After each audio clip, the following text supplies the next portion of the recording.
یہاں حلال جانور قربان کرتے ہیں سنت ابراہیم ادا کرنے کے لیے، آج اس طرف کشمیر میں مائیں اپنے بیٹے قربان کر رہی ہیں،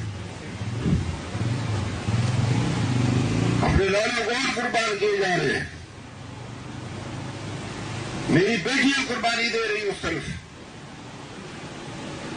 یہ بھی سنت ابراہیمی ادا کرنے کا طریقہ جو کشمیری نے اپنایا پچھلے 30 سال سے۔ آج 89 کے بعد 1,00,000 شہادتیں، ہزاروں میری بیٹیوں میری ماؤں کی قسمتیں لٹی ہے، ہزاروں میری بہنیں انتظار میں کہ ان کے شوہر کب واپس آئیں گے، بچیاں انتظار میں کہ ہمارا باپ کب آئے گا، ان کے سر پر ہاتھ کون رکھے گا، بوڑھے والدین اس انتظار میں کہ ہماری بڑھاپے کا سہارا کدھر جائے گا، اس کو تلاش کرتے ہیں۔ 11,000 نوجوان بچے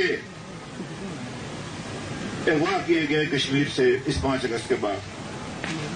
جو ہندوستان میں کی مختلف جیلوں میں گرفتار، اور وہ جو بدبخت وہ جو بپت راون ہے جو اب ان کا جانچی و اسٹاف ہے، وہ کہتا ہے کہ ان کے ذہنی تربیت کرنی ہے، دوبارہ ان کو ٹھیک کرنا، خدا جانے ان کے ساتھ کیا کیا مضامن ڈھائے جا رہے ہیں۔